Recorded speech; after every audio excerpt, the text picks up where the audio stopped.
Olá pessoal, para a gente continuar com o nosso projeto, eu vou revisar esse conteúdo com vocês porque eu senti alguma dificuldade nas aulas anteriores, que é em relação ao divisor de tensão. Então, se eu colocar nesse exemplo aqui uma bateria de 20 volts, então, logicamente que utilizando a regra das tensões de Kirchhoff, então a somatória das quedas de tensão tem que ser sempre a mesma da bateria.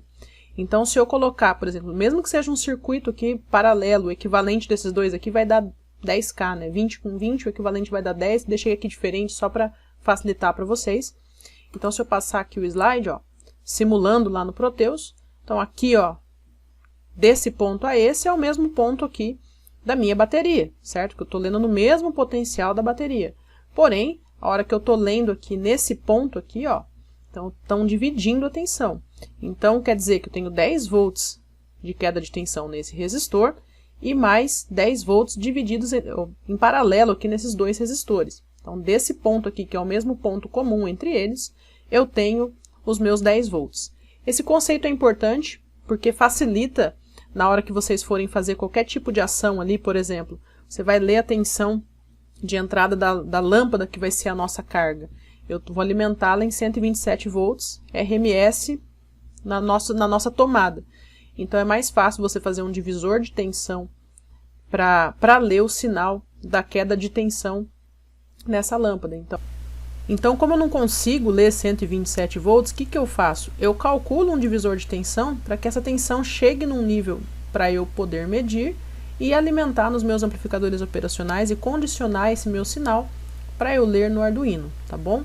Então a estratégia que vocês vão utilizar é estimar um resistor, de preferência para aqueles resistores de 10 watts, uns resistores maiores, para que você já faça uma queda de tensão apropriada para você jogar essa saída aqui para o seu amp-op, tá bom?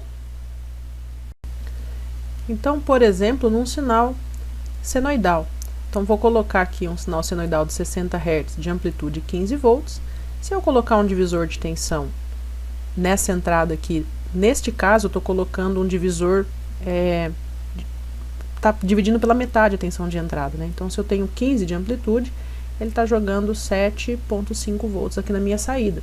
Então, vocês podem utilizar uma estratégia dessa forma aqui, porque vocês vão garantir que o sinal vai estar em fase, porque é um divisor resistivo.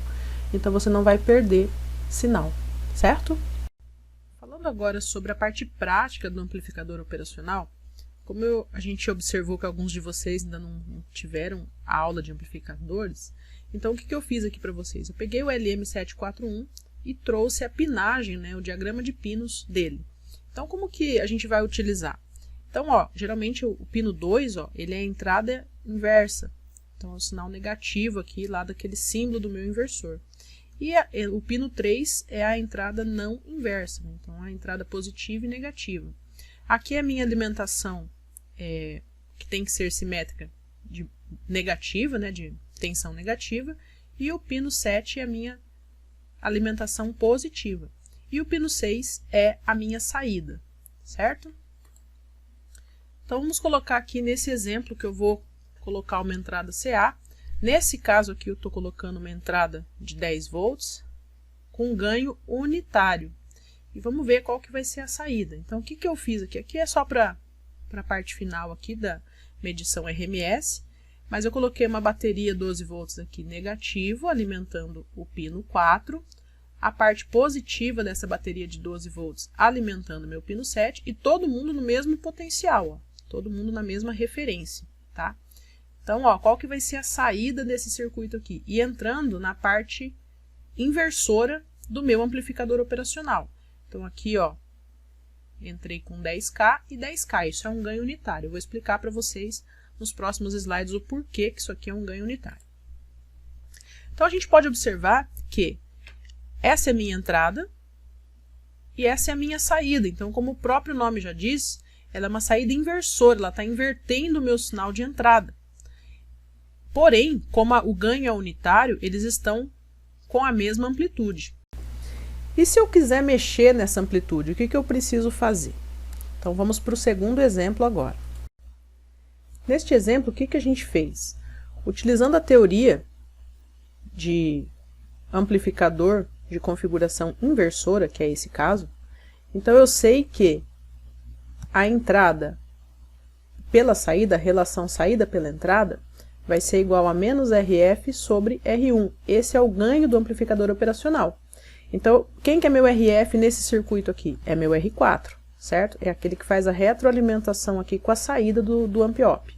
E esse R1 é o que faz a entrada do meu sinal aqui. Então, é o meu V input. E aqui a saída no pino 6 é o meu V output. Então, essa configuração a gente aterra o pino 3. E dessa forma eu sei que menos RF sobre R1 vai dar a minha relação de ganho. Então, nesse caso aqui, eu coloquei 60K e 10K. Então, eu estou dando uma atenuada nesse sinal aqui de 10 por 60, de 1/6 do meu sinal. Então, eu estou entrando aqui com 15 volts e estou saindo com um sinal aqui de menos 2,5 a 2,5 volts. Então, estou saindo aqui no sinal de menos 2,5 a 2,5. Então, de pico a pico, eu estou com 5 volts, mas invertido. Eu havia comentado com vocês que o sinal de entrada ele pode saturar dependendo da tensão que está alimentando e dependendo da amplitude desse sinal. Então, o que eu vou fazer agora no próximo exemplo? Eu vou manter o ganho unitário e vou entrar com um sinal um pouquinho maior, aqui perto daquela realidade que a gente tinha comentado anteriormente. Então, eu coloquei aqui 15 volts de amplitude e vou voltar aqui para um ganho unitário. Vamos ver o que vai acontecer. Então, ó, voltei aqui para o ganho unitário e entrei com um sinal de amplitude de 15. Então, tá lá meu sinal de amplitude de 15 e eu estou alimentando meu amplificador no potencial de menos 12 a mais 12. Então, o que acontece com o sinal? Ele chega aqui, ó, na saturação que eu expliquei para vocês anteriormente, de geralmente 0,9 vezes a tensão de alimentação do amplificador, ele satura e corta esse sinal. Então, isso é importante para nós, porque garanto dessa forma que a tensão de alimentação ela vai limitar a entrada desse meu sinal. Isso vai ser importante lá na frente, quando a gente for alimentar o nosso amplificador para entrada do sinal no Arduino, para que se houver qualquer tipo de pico na rede, o próprio amplificador vai saturar o meu sinal e vai preservar a minha entrada analógica do Arduino, evitando assim que ela queime. O sinal que a gente está utilizando, ele chegou até aqui, no R4. Agora, daqui para frente, eu preciso condicioná-lo de forma que ele entre com o nível que eu preciso no meu Arduino, que é de 0 a 5 volts. Até então, ele está de menos 2,5 a 2,5. Então, o que eu vou fazer agora? Eu vou utilizar uma topologia para o amplificador operacional com a característica somador inversor. Então, ó, garantindo aqui que com essa entrada 10K e essa relação continua com ganho unitário, e nessa outra entrada aqui, essa relação vai continuar ainda com ganho unitário. Porém, como eu estou somando no sinal um nível DC aqui, ó, estou somando nesse sinal de entrada um nível DC, eu vou pegar a minha senoide e vou dar um offset para cima, ficando dessa forma. Então, o meu sinal de entrada está aqui, lá, de entrada inicial do circuito, e agora estou saindo com o sinal senoidal. Eles, aparentemente, eles não, se você olhar aqui, eles não estão em fase, mas eles estão sim, tá? Se você descer isso aqui, você vai ver que está em fase. Só que eu dei um offset no sinal e agora ele está de 0 a 5 volts do jeito que eu queria. Por isso a importância do LM324, porque se você alimentar ele com 5,6 volts e aterrar o terminal negativo, você vai garantir que ele sature, que é a próxima simulação que eu vou mostrar para vocês. Geralmente o LM324 ele é um pouquinho diferente. Então, diferentemente do LM741, ele na sua topologia, aqui na sua estrutura, ele vem com quatro amplificadores operacionais num encapsulamento só.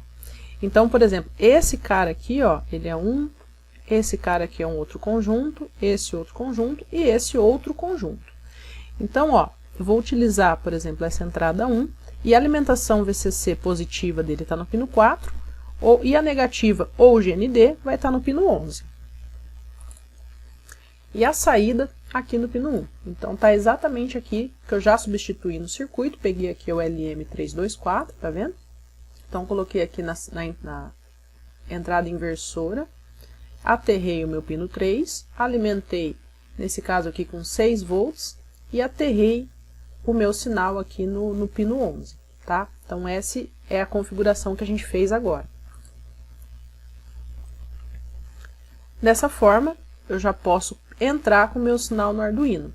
Mas eu vou mostrar, antes disso, o que acontece se eu, por algum momento ali, der um pico de tensão, aumentar esse nível aqui, o que vai acontecer com essa saída R6 aqui, que é o sinal que vai entrar lá na porta do Arduino.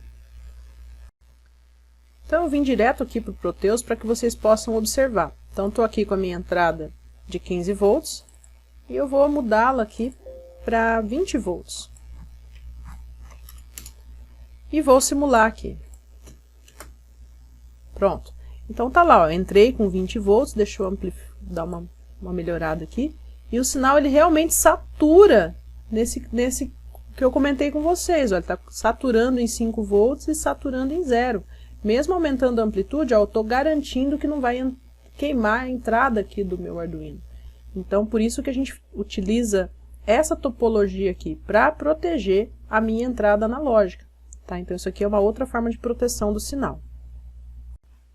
Então, pessoal, na programação a gente consegue corrigir depois todas ou melhor, fazer as relações que eu preciso. Mesmo eu entrando com 15 volts, o que eu quero saber de fato aqui nesse meu circuito é qual é a tensão RMS que está aqui, por exemplo, para eu poder calcular a minha potência. Então, o sinal que está entrando aqui, eu preciso encontrar maneiras do sinal RMS que está de fato entrando no meu sistema e calcular no Arduino. Então vou dar um executar aqui para que vocês possam ver. Deixa eu trazer aqui o terminal virtual ali, ó. Ele está dando 10.5 volts RMS. E eu tô lendo aqui, ó, um RMS de 10.7. Eu vou trazer a calculadora aqui para a gente saber se isso está coerente. Então vou fazer 15 dividido por raiz de 2. Eu acho que tem que fazer 2 assim. Tá dando 10.6. 10.606. Então vocês estão vendo aqui que o medidor, desse aqui é da própria ferramenta do Proteus, e aqui o cálculo que o Arduino está fazendo, que eu executei aqui, ó, tá dando um resultado bem próximo a isso. Então quer dizer que tá bem bom o resultado que eu fiz no Arduino. Eu tô entrando direto aqui no Arduino, pessoal, com o sinal senoidal. Então como que eu estou calculando o RMS? Eu vou mostrar aqui a minha estratégia de programação, mas vocês podem de repente fazer aqui um nível DC, o que vocês acharem melhor. Eu vou mostrar a minha estratégia para que vocês possam ou usar algo parecido, o que vocês acharem melhor, tá? Aqui está o código. Eu determinei aqui, eu fiz um vetorzinho chamado samples aqui, na verdade, para a gente criar aqui um vetor de cálculo. Então, de acordo com o valor que eu estou lendo na entrada, eu já faço a conversão do meu sinal e já dou uma redução nele, que eu faço a conversão de 5 volts, mas como é um sinal que ele tem um nível DC, eu preciso baixar esse nível DC para poder calcular o RMS. Então eu diminuí aqui o menos 2.5, já fiz o quadrado dele e vou acumulando isso daqui, fazendo uma continha e acumulando esse sinal. Depois eu pego a média disso daqui, divido pelo número de amostras que eu tenho, que é exatamente esse loop do for, e depois ainda tiro a raiz quadrada que vai me dar o meu valor RMS, tá? Estou atualizando o display a cada 2 segundos, então foi essa estratégia que eu utilizei. Eu também elaborei uma simulação dessas características aqui do amplificador operacional na prática. Então eu gravei alguns vídeos lá no laboratório e eu vou mostrar para vocês como que eu utilizei para gerar esse sinal condicionado aqui na prática, tá bom? Bem, pessoal, esse daqui é o gerador de funções que nós vamos utilizar para gerar o sinal de entrada para o amplificador operacional. Então com isso eu vou eliminar aquele divisor de tensão que a gente coloca ali com o circuito resistivo. Então eu já vou pegar como se fosse a saída do divisor de tensão, tá bom? Então, vou aqui configurar como que vai ser o meu sinal. Então, ele vai ser um sinal senoidal, que já está setado aqui. Então, vou colocar aqui na amplitude, vou colocar 4 volts de pico a pico. E na frequência, eu vou colocar 60 e vou flegar Hz. Então, coloquei ali 60 Hz e 4 volts de pico a pico, tá bom? Então, agora eu vou verificar aqui no osciloscópio se esse sinal está gerando certinho. Então, aqui já está nosso osciloscópio ligado. Um osciloscópio de 2 canais. E as ponteiras, ó, se a gente olhar, as ponteiras têm uma atenuação de 10 vezes. Isso é importante para a gente olhar porque eu preciso flegar aqui e configurar a minha sonda. Então, a minha sonda aqui eu tenho que colocar que a atenuação dela é 10 vezes. No caso aqui nas duas sondas, tá bom? Então, vou colocar aqui que a atenuação da sonda é de 10 vezes e vou deixar o canal 2 desligado aqui, mas a gente vai usar ele depois, tá? Então, vou pegar aqui, só alinhar ele ali no eixo certinho, pronto. Então, liguei aqui o negativo, a referência aqui da minha ponteira de prova no negativo e o sinal de saída aqui no positivo. E aqui a saída, agora a gente vai acionar a saída. Veja que está flegado certinho, ó, 4 de pico a pico, ou seja, de menos 2 a 2. E a frequência ali de 60 Hz. Então, estou gerando o sinal. E agora a gente vai configurar aqui para verificar se esse sinal está chegando aqui. Opa, deixa eu diminuir aqui a nanosegundos, isso aqui é em milissegundos. Aí, beleza. Então, vou diminuir aqui o nível do trigger. Deixa eu ver aqui, trigger menu, canal 1. Deixa eu baixar o trigger que ele tá lá em cima. Aí, trigou. Então, agora tá selecionado certinho. Vem aqui no measure. Então, ele tá vendo ali, ó, frequência 60 Hz. Ele tá dando um pico a pico aqui de 8. Eu desconfio que seja um problema ou no gerador de sinais, que tá dando esse pico a pico 8 volts, ou no meu osciloscópio. Então, para fazer uma prova real, o que eu fiz? Eu trouxe aqui um multímetro, e daí nesse multímetro aqui eu vou ligar ele em contínuo, vou colocar aqui 20 volts, vou ligar ele, contínuo não, desculpa, alternado, tá? Coloquei aqui, se bem que esse aqui é auto set, né? Então, se você colocar ele aqui automaticamente, ele já vai gerar. Daí aqui, pessoal, eu coloquei a ponta aqui da medição, ele tá me dando 2,84 volts. Lembre-se que quando a gente lê a tensão no multímetro AC, eu leio a tensão RMS. Então, vou fazer as contas aqui para mostrar para vocês se isso daqui é verdade. Então, qual que é a conta que a gente faz? A gente pega o valor de pico, que é 2 volts, e divide por raiz de 2, para ver se é esse resultado aqui. Fazendo as contas, a gente descobre que para dar esse valor aqui, que está bem próximo, tem que ser, na verdade, o 4 ali tem que ser o meu valor de pico, e não de pico a pico, como está configurado aqui, tá bom? Então, a gente tirou a prova real, então quer dizer que o valor do meu osciloscópio... Opa, eu desliguei aqui, deixa eu ligar ele novamente. Pronto, então quer dizer que o meu valor do osciloscópio ali, ó, 8,24 é o valor correto. Então, a gente vai assumir aqui que, na verdade, eu estou com 8 volts de tensão de pico a pico, certo?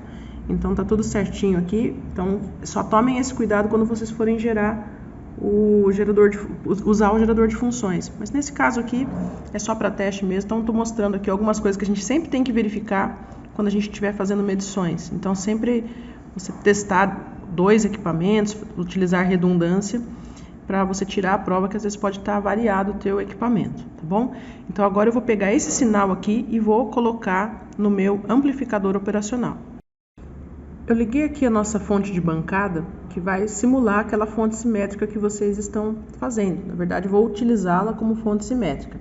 Então, para isso, eu fleguei os 2 canais em 12 volts e liguei o negativo do canal 1 no positivo do canal 2. Então, esse daqui vai ser o meu neutro, o meu GND, na verdade, tá? Então, vai ser o meu comum. Então, aqui vai ser o 12 volts positivo, 12 volts negativo, e o meu GND vai sair daqui, tá? Aqui tá os amplificadores operacionais que eu tenho aqui, os dois são 741, que a gente vai mostrar para vocês só a questão aqui do sinal entrando, invertendo de novo, tá? Para que vocês tenham condições de terminar o projeto de vocês. Então, eu vou fazer a ligação deles aqui e explicar como que vai funcionar esse circuito. Antes, pessoal, só para mostrar para vocês que isso aqui funciona, então vou colocar aqui no meu GND e vou colocar aqui no positivo. Então, é que tá dando mau contato aqui. Então, vamos lá, deixa eu segurar aqui. Então, tá lá, ó, 12 volts positivo, e quando eu coloco no negativo do outro circuito, 12 volts negativo. Então, essa configuração aqui tá certinha para a gente utilizar esse gerador, ou melhor, essa fonte simétrica no nosso circuito. Quem não conseguir fazer a fonte simétrica pode utilizar essa de bancada aqui para alimentar o amplificador operacional, certo? Então, pessoal, eu desliguei aqui a saída só para fazer a ligação aqui dos dois amplificadores, tá? Então, o positivo da fonte ali, ó, tô ligando no pino 7. O negativo tô ligando no pino 4. E o GND eu tô ligando no pino 3, porque eu vou fazer uma saída inversora, tá? Então, agora o meu sinal eu vou ligar aqui utilizando a saída do nosso gerador de funções ali. Então, pessoal, já liguei aqui o gerador de sinais. Já liguei o meu sinal, ó. Tá vendo que eu tenho que colocar todo mundo na mesma referência, não posso esquecer. Então, coloquei o GND da fonte, no GND do gerador de sinais e no GND do meu osciloscópio. Então, tá todo mundo no mesmo potencial, ok? Energizei o circuito e coloquei aqui na entrada, aqui é o sinal de entrada, no pino 2 do amplificador operacional, e ele faz uma realimentação negativa com o pino 6. Então, minha saída tá no pino 6, correto? Então, eu estou entrando com o sinal senoidal. Deixa eu desligar aqui. Desse jeito, vou colocar aqui no Measure. Então, tá lá o sinalzinho 60 Hz, 8.3, e vou ligar o canal 2 aqui, que é a minha saída. Então, minha saída está mostrando ali, ó, exatamente o mesmo sinal, porém invertido, porque eu coloquei os dois resistores ali de 1K. Então, o meu ganho é unitário. Então, eu só estou invertendo o meu sinal aqui na entrada do amplificador operacional. E se eu quiser mexer no ganho desse sinal, o que eu preciso fazer? Então, pessoal, como vocês podem observar, depois que eu passo esse sinal para o outro amplificador operacional para inverter de novo e mudo o ganho dele, olha lá, ó. Então, quer dizer, ligo o meu canal 2, eu vou desligar ele aqui. Ó, desliguei. Liguei novamente, então, ó, mudei o ganho. Então, eu dei uma atenuada no meu sinal ali e consegui reduzir o meu sinal.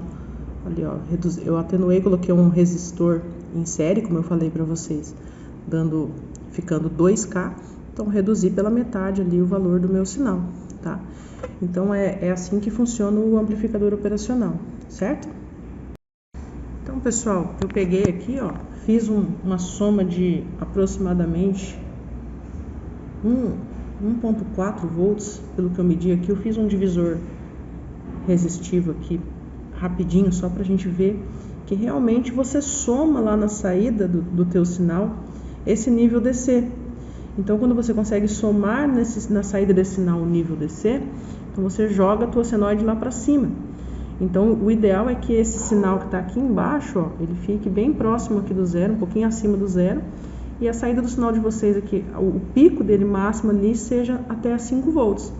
Então, por isso, quando a gente fala lá o sinal de 0 a 5 volts, ele é um sinal de 2.5 a 2.5. Vocês podem trabalhar com menos 2 e 2 e depois dar um offset de 2 volts para jogar ele para cima. Então, você vai trabalhar com um sinal de 0 a 4 volts, mais ou menos, na entrada do teu Arduino para você fazer o cálculo que você precisa fazer, tá bom? Então é isso, pessoal. Então agora acho que vocês têm condições de montar o experimento de vocês e terminar o projeto, tá bom? Bem, pessoal, na simulação eu coloquei aqui uma bateria de 2.5 volts para fazer o offset do sinal. No nosso caso, qual que seria a melhor alternativa? Eu já tenho uma alimentação de 12 volts no meu circuito, certo? Então o que eu faço? Eu coloco um resistor aqui para limitar a corrente e grampeio um diodo Zener. Nesse caso aqui, eu estou colocando um diodo Zener Deixa eu ver se ele abre aqui as opções dele, ó. Ele abriu. Então, esse é o descritivo dele, né? É o 5222 e a voltagem dele é de 2,5 volts, tá? Então, é exatamente a tensão que eu preciso dar o offset. Então, no circuito somador, eu jogo o Zener na entrada. Então, só para mostrar aqui para vocês como que fica, né? Então, estou jogando aqui 2,5 volts positivo, ele está me retornando 2,5 volts negativo aqui na saída. Então, a melhor alternativa lá no somador de vocês é fazer com diodo Zener, tá? Eu acho que agora vocês têm plenas condições de entregar o projeto completo. Um abraço e até a próxima.